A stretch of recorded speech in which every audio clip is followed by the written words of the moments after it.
One thing is to have a tool, and another thing is to use it right. So today in this video, I'm going to be sharing with you how to use Google Doc as a VA in the right way. Let's get right into it.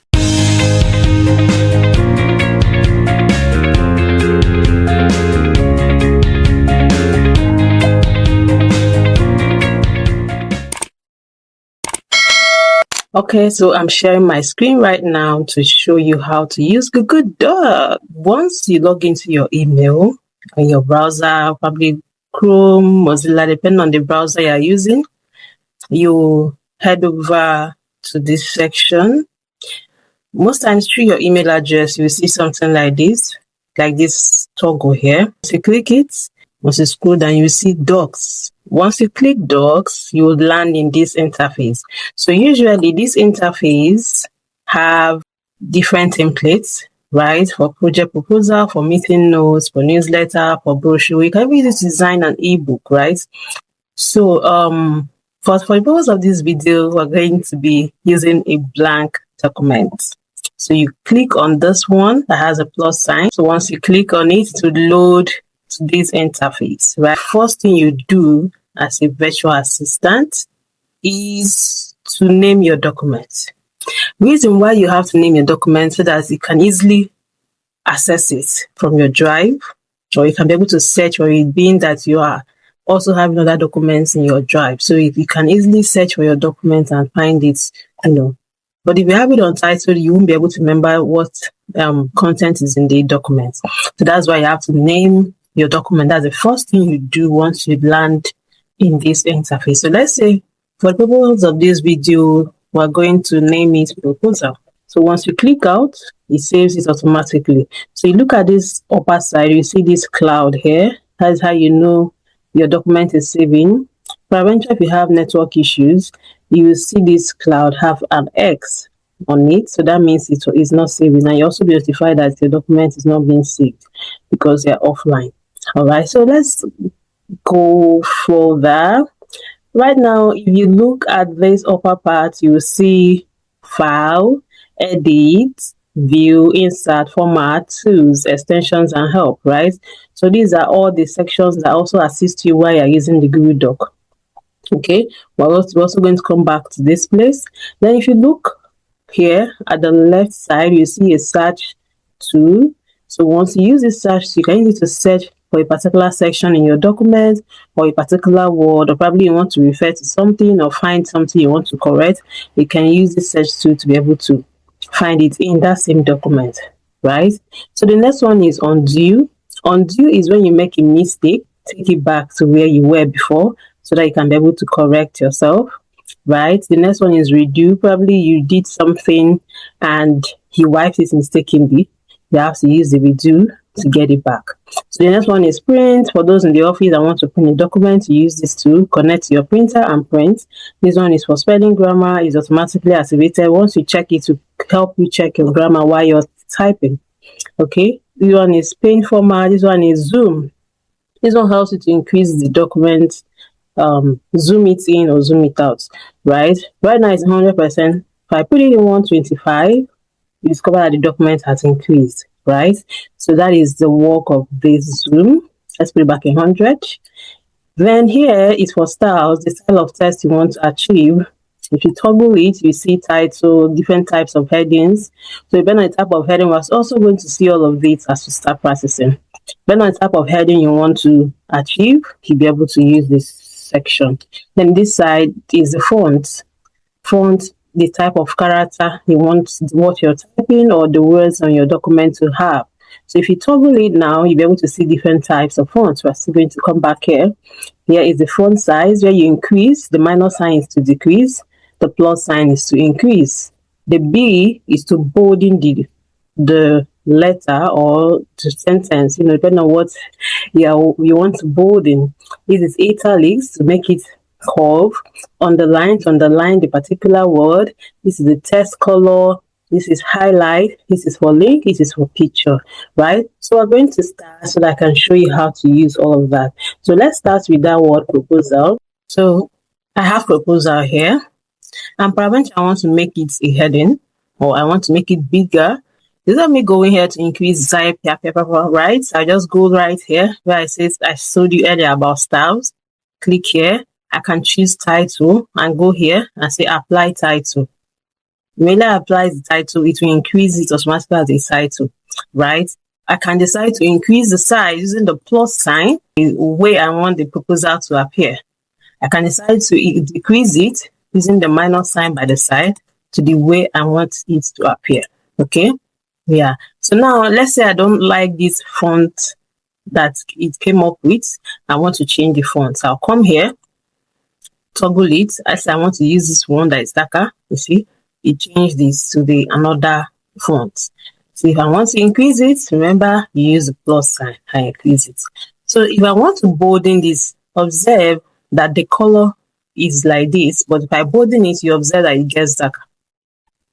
So you see, it got darker because is bolding, right?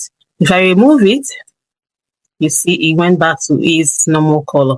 So that's the function of bold. Let's see the italics. You see it has curved the word. Let's see the underline. This is how it works, right? So let's remove the italics. So let's say we want to change the text color. You come here, please follow my mouse. You can choose any color. You see the proposal from black to red, right? Quite interesting. Let's say you chose this one. So any color you choose to effect in that particular word, it would definitely turn to that color. Now, I don't know if you've observed some documents, probably your client sent a document and highlighted a particular section or highlighted probably a book, and they highlighted a particular section probably because they want the readers to focus on that area, right? So that tool that is being used, remember I mentioned this earlier, is highlight. Okay, let's highlight this. Now remember, before you be able to achieve all of this, always highlight that word. Now see, if I click out, it's not being highlighted. So even if I choose color to change it, it will not work. You see, it's not changing. But for me to achieve that, I must highlight it. You hold your mouse and drag it and make sure it covers it like this. Once it covers it like this, you'll be able to achieve any changes you want to make on the document. See, it's changing right now because I highlighted it, right? So that is how to achieve this. Then let's say we want to do the highlight. The highlight I'm talking about now is this tool here. The one I was referring to is for you to achieve results in any word or any changes you want to make in any document inside the Google Doc. You must highlight that particular area to be able to effect anything. You must highlight the word before you effect anything. Now, I have highlighted this word now so I can achieve this highlight too. Okay?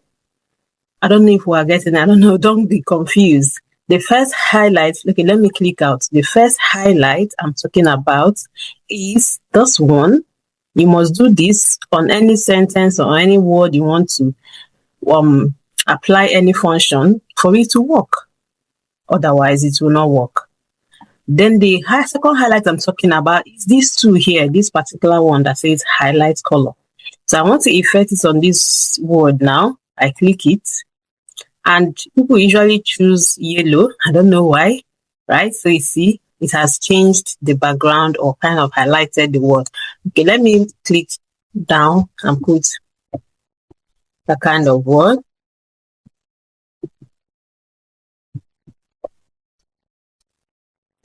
Right? So let's say I want to highlight this word, great work. I'll see, you see, the first thing I did was to highlight it. So I can achieve that highlight or achieve any function. If I want to bolden it now, let me click out. If I don't highlight it and click on this bold, it will not work. But I must highlight it like this and bold, go to bold. You see, it has boldened. So that's the first highlight I was talking about. So we don't get confused, okay? So now I want to highlight this word.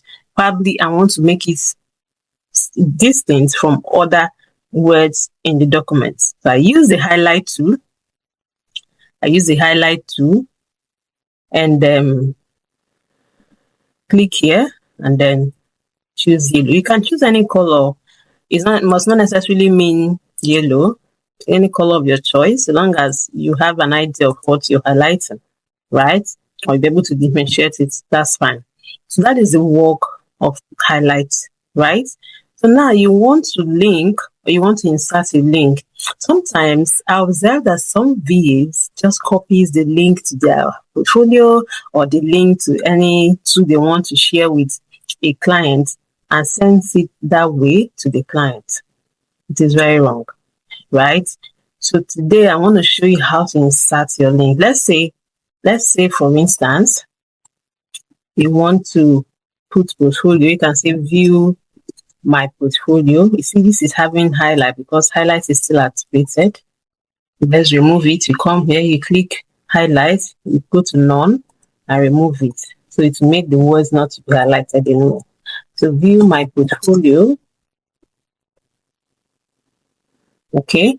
And then you now come by the side, put colon and put the link, right? Which you can easily do in your doc or even in Canva, right? And hyperlink the word. We call it hyperlinking. You come here, you highlight that word you want to hyperlink, come to this link, insert link. Once you click it, you copy this link. You copy the link and put here and hit apply. Once you hit apply, right?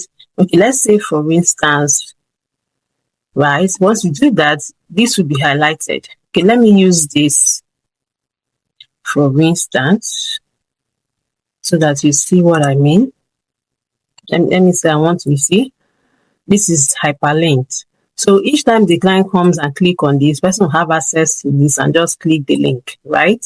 So this is how to hyperlink. And once you hyperlink, you see it has this underlined and changes to blue, which shows that it has a link in it. So this is how hyperlinking works. Okay. Then let's say you want to leave a comment. This is where you add comments here. Then for pictures, let's quickly do this for pictures. If you want to insert picture, probably you're designing an ebook with the Google Doc, or you're doing your proposal, or you're doing your resume, designing it with the Google Doc, you can always insert your picture inside it. Now you come here, you can always do it from here, insert, right? Or you go to insert here and go to image, go to upload from document, and you'll be able to get this. Okay, so let's go from here.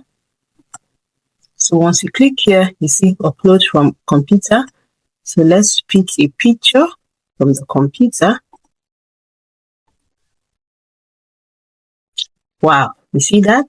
The image has entered into the document, but you observe that it's very long. Except there's something you want to portray. Probably you're writing a book and you want the image to be as big as this, that's fine. But if it's your image being as long as this, it's not good, right? So we'll have to work on this. You click on this image, right? You drag from here. Remember, by the side, if you drag from the upper side here, it will shrink the image. Let me show you.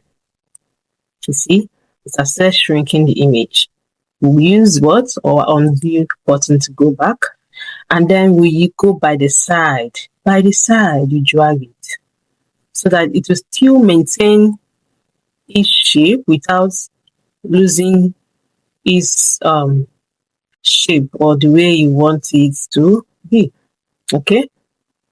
Then it's still long, and I want to cut out here where I'm holding a cup and a tablet. So what do? I right click with my mouse on the image. I right click and I go to this place where it says crop image. Once you click it, you see these black edges by the side of the photo. So that's what you're going to use to crop. So you drag and drag to the point where you want it to be.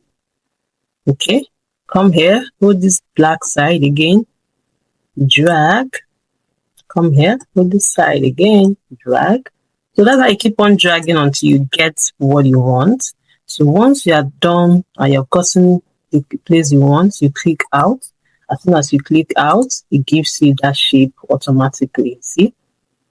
It gives you that shape automatically, right? So that is how to crop your image or to reduce the size of your email. If it's too big for you, you can still use the first part method and reduce it. Okay, so that you will get that size that you want.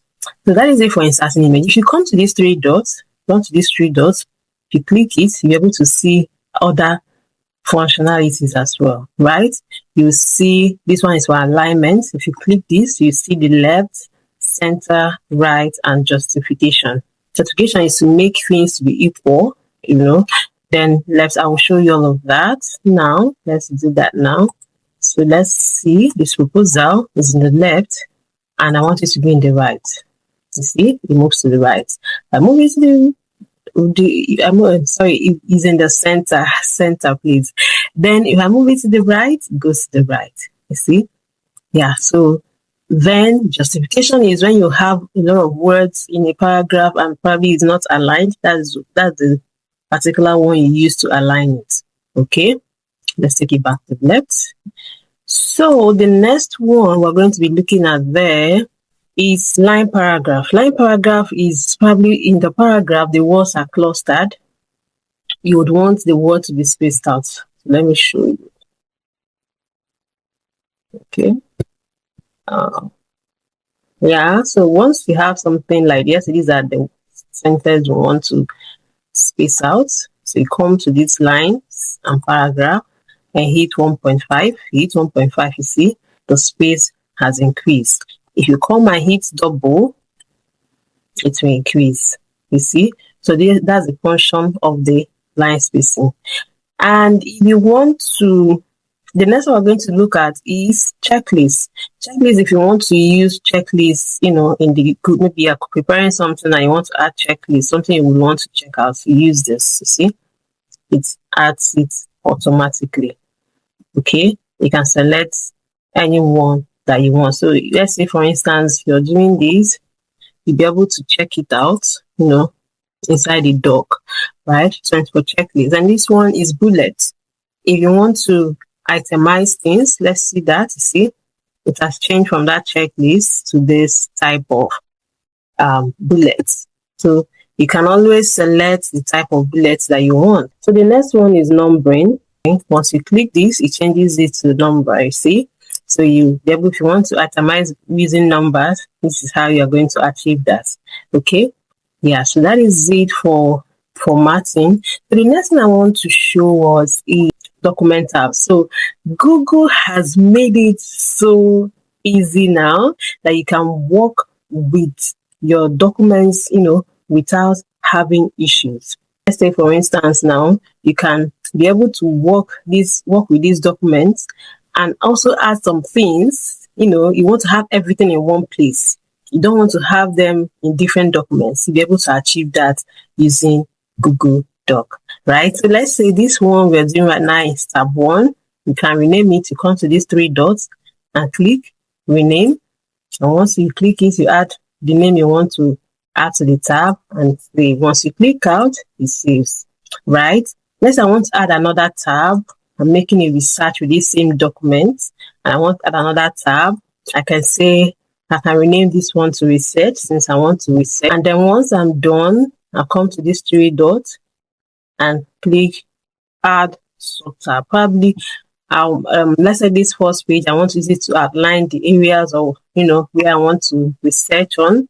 And then under this side, these three dots of this particular one, not the first one, this first one, because I want to separate the research I want to do, right? So that is why I'm going to be adding another subtab. So this subtab goes directly under the research. So this one, I can rename it, let's say, US schools. Probably I'm researching about US schools for a client, right? And then I want to research about Nigerian schools. I will still come here. Remember the first one, not under US now. Remember under the research, because if you do it under research, let me show you what will happen. Under the US schools, see, it goes under the US schools. Meanwhile, we don't want a tab under the US, except you want to add something under the US schools. Okay, let's delete this. Then you go straight to research, that same research, click the three dots and add subtab. So once you add subtab, you rename it. Okay, let's say Nigerian schools. Okay, so now I have my research properly aligned. So even if I take this link to the clients I'm doing this for, everything is here, proposal is here, research is here. If there's another task that's been assigned to me that I want everything to be in one place for that client, I can use this to stay organized for one client. Instead of having everything in different places scattered, I'm sharing like up to 5 or 3 links or 6 links to a client. I can just share one particular link that will house everything that I'm doing for that client. Okay, so that is how this works. Now, right inside here, let's go and practice all that things we mentioned before. Let's say I want to impute a table. You go to insert. Once you go to insert, you go to table. You go to table, you'll be able to see this. Then you'll be able to select how many rows you want and how many columns you want, right? Let's say I want 3 of this and 3 of that. You see, it enters there. So you can be able to start imputing your research, right?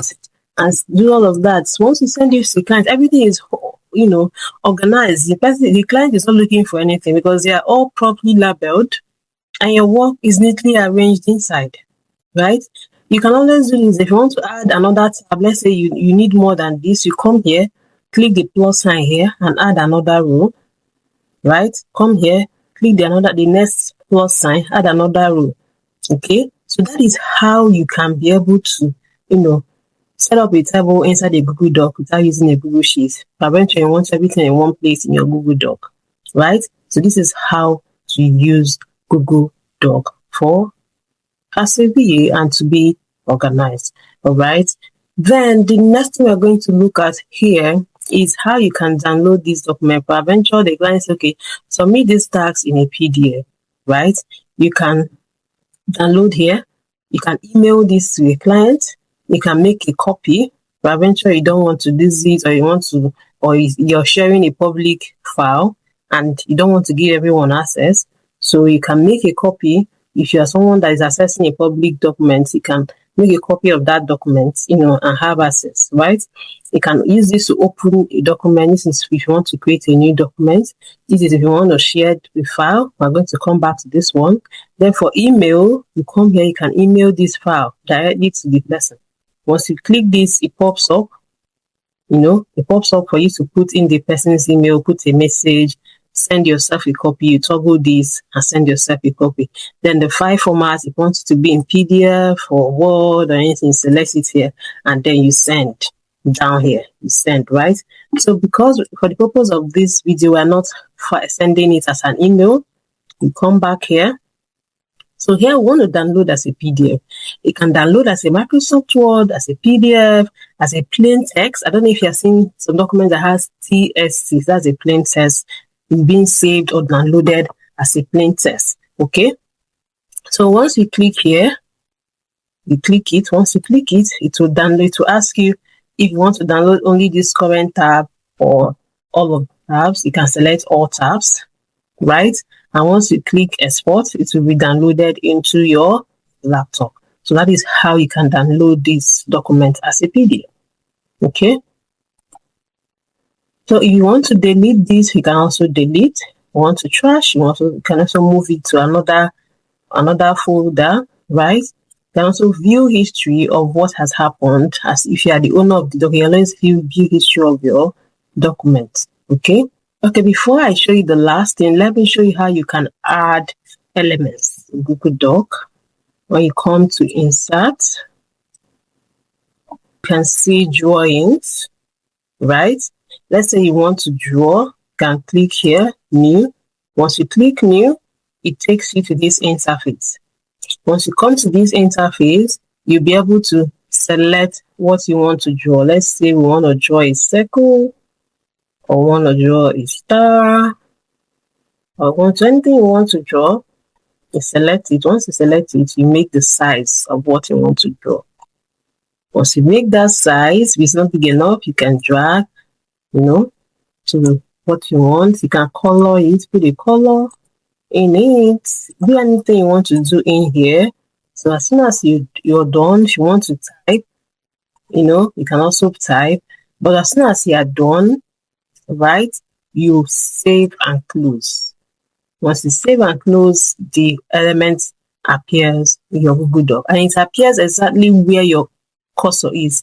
Now, if you look at my screen, you see something that is blinking, that is black. That is called cursor. So if you want to do this, you have to move your cursor out of it. If this cursor is inside this table, the circle will land inside this table. So you have to make sure that you position your mouse well where you want the element to land before you can go into draw or go into import anything. So that as soon as you save and close, it comes into your Google Doc. Okay. The last thing I'm going to show us is how you can share this Google Doc.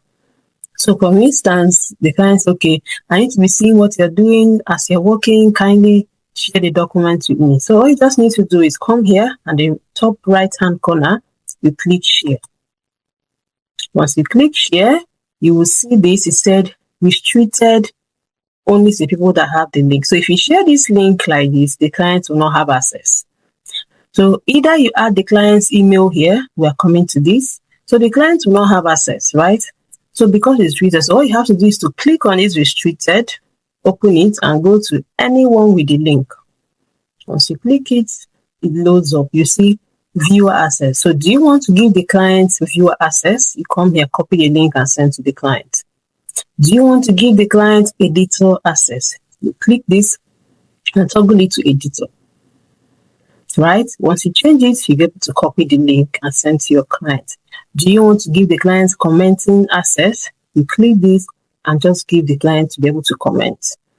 Right? So anyone you choose to action or anything you feel you want access, level of access you want to give for that document, this is where you set it before you send the link.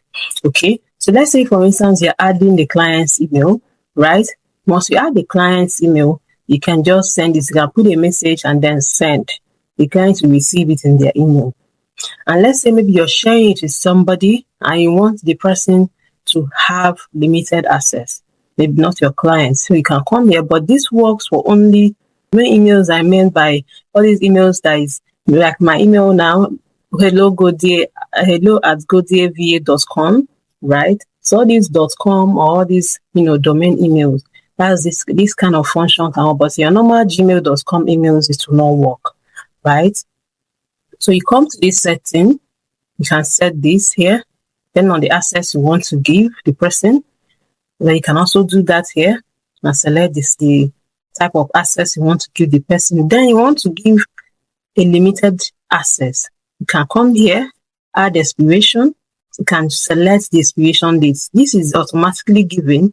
If you don't want this date and you want to set your own date, you click here, edit expiration. Let's say you want it to be expired in the month of February as well. You select the date, let's say 17th.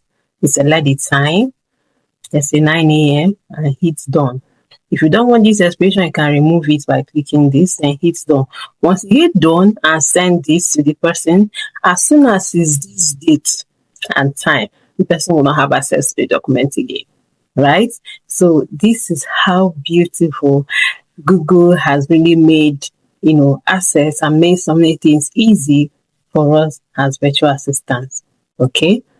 So this is how you can share your Google Doc link to your clients and you'll be able to have a real-time communication with your clients. Yes, what I mean real time is that even if you're working on something and your client's okay, this I don't need it, remove it, right?